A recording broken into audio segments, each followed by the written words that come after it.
Hello लोगोफोर, आं नोंथांमोननि थाखाय मोनसे गोदान भिडिअ लानानै फैदों। नोंथांमोना भिडिअनि थाम्बनेइलाव नायनानै मिथिखाबाय जानो हागौ। आं बेयाव नुनाय गासिबो टपिकफोरनि सायाव नोंथांमोननो भिडिअनि गेजेरजों फारि फारि खोन्थागोन। नोंथांमोना भिडिअखौ दानालासेनो फारि फारि नायलांबाय थाबानो जाबाय। थ' जों दानिया भिडिअखौ जागायदिनि। जाय जोंनि फंबाय बिनानावमोनहा गुवाहाटी इउनिभार्सिटिनि आन्डाराव हाबो बिथांमोननि थाखाय गोजोनथाव खौरां। बिथांमोननि रिजाल्टखौ दिनै गुवाहाटी इउनिभार्सिटिया डिक्लेयार खालामनो हागोन। जाय बिथांमोना गुवाहाटी इउनिभार्सिटिनि आन्डाराव फिफ्थ सेमिस्टाराव बिएससि फिफ्थ सेमिस्टाराव हाबो बिथांमोननि रिजाल्टखौ दिनै 11टायाव डिक्लेयार खालामनानै होगोन। जुदि नोंथांमोना गुवाहाटी इउनिभार्सिटिनि आन्डाराव फिफ्थ सेमिस्टाराव एग्जाम होदोंमोनबा नोंथांमोना बे रिजाल्टखौ दिनै नुगोन। बेजों लोगोसे जाय बिथांमोना फिफ्थ सेमिस्टारनि एग्जाम बिए एग्जामखौ होदोंमोन बिथांमोननि रिजाल्टखौ 4 जुनाव होगोन। नोंथांमोना बेखौ मोनथिनानै लानाया मोजां। दिनैहाय खालि फिफ्थ सेमिस्टारनि बिएससिखौल' होगोन, साइन्स स्ट्रिमनिखौल'। आरो जाय बिथांमोना आर्ट्स स्ट्रिमनि बिथांमोननि फिफ्थ सेमिस्टारनिखौ जुननि 4 तारिखआव होगोन।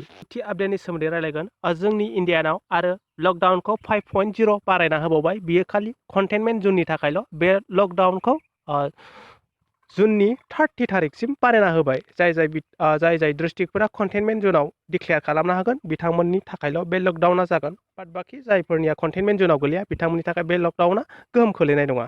खालि बे लकडाउना गोहोम खोलैगोन कन्टेनमेन्ट जुननि थाखायल'। बे लकडाउना 30 जुनसिम सोलिगोन। दानिया जों नेक्स्ट आपडेटनि सोमोन्दै रायलायगोन। गोबां मानसियानो आंनाव कमेन्ट खालामनानै सोंहरदोंमोन धान योजनानि अभारड्राफ्टनि सोमोन्दै।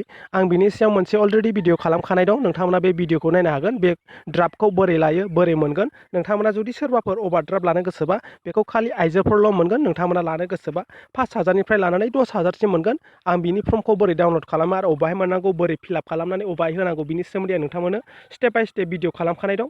नोंथांमोना बे भिडिअखौ नायनो हागोन। आं बिनि लिंकखौ भिडिअनि डिसक्रिपसनाव होखागोन। नोंथांमोना बेखौ सोरबाफोर लानो गोसोबा लानो हागोन। खालि बेखौ आइजोफोरल' मोनगोन। न'खरसेयाव सासेल' मोनगोन। जुदि सोरबाफोरनि न'खराव धान एकाउन्ट सानै आइजोनाव दंबा बेखौ सानै आइजोआ मोननाय नङा। खालि न'खरसेयाव सासेल' मोनगोन। बेखौ नोंथांमोना लानो गोसोबा लानो हागोन। जों दानिया नेक्स्ट आपडेटनि सायाव रायलायगोन। स्कुल कलेजआ खुलिसिगोन नामा? गोबां स्टुडेन्टनि गोसोआवनो बे साननाया फैदों।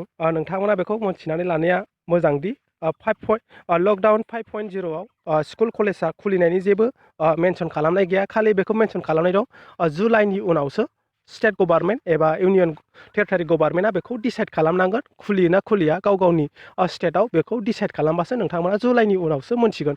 बाद बाखि दा जुनाव खुलिनायनि जेबो मेनसन खालामनाय गैया। नोंथांमोना बेयाव नायनो हागोन। आं बिनि लिंकखौ पिडिएफनि लिंकखौ भिडिअनि डिसक्रिपसनाव होखागोन। नोंथांमोना बेखौ डाउनलड खालामनानैबो नायनो हागोन। लकडाउन 5.0आव मा खुलिगोन आं नोंथांमोननो एसे खोन्थाना होनि। नोंथांमोना भिडिअखौ नायलांबाय थाबानो जाबाय।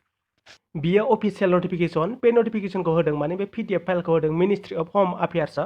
बेयाव नोंथांमोना नुखादोंनो बे लकडाउना 13 जुनसिम जागोन। कन्टेनमेन्ट जुननि थाखाय बे 13 जुनसिम जागोन। दानिया मा खुलिगोन नोंथांमोना बेखौ नायनो हागोन।